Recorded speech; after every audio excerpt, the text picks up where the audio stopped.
இந்த புனிதமான ரமலான் மாதத்தின் இன்றைய நாளில் உங்கள் இதயத்தை மெதுவாக தொட்டுச் செல்லும் ஒரு சிறிய நினைவூட்டலுடன் நான் உங்கள் அசீமா ஷாகுல். நேற்று நாம் நம் வாழ்க்கையின் நோக்கம் பற்றி சிந்தித்தோம்.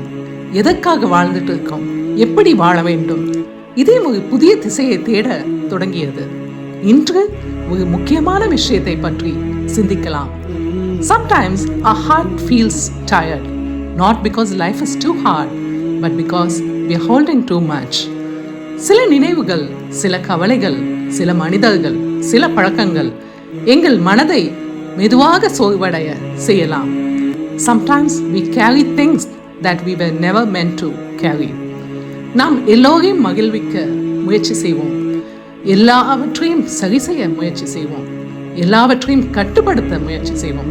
ஆனால் some things are not ours to control. Letting go is not weakness. Sometimes letting go is wisdom. சில விஷயங்களை அல்லாஹ்விடம் ஒப்படைக்க கற்றுக்கொள்ள வேண்டும். சில சுமைகளை இதயத்திலிருந்து விட வேண்டும்.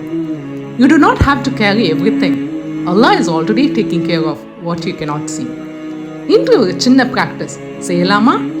உங்கள் மனதில் உங்களை சோர்வடைய செய்யும் ஒரு விஷயத்தை நினைத்து பாருங்கள்.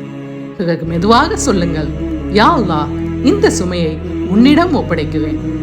When the heart lets go, peace slowly enters.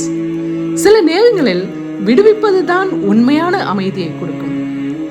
யா அல்லாஹ், எங்கள் இதயத்தில் இருக்கும் தேவையற்ற சுமைகளை நீக்கி அமைதியையும் நம்பிக்கையையும் எங்கள் உள்ளத்தில் நிரப்பி விடுவாயாக. ஆமீன் யா ரப்பல் ஆலமீன். You do not have to carry everything. Trust Allah. Let your heart breathe. சுமையை விடுங்கள், அமைதி கொடுக்கும். அல்லாஹ் போதுமானவன். This is Azima Shahul signing off for today.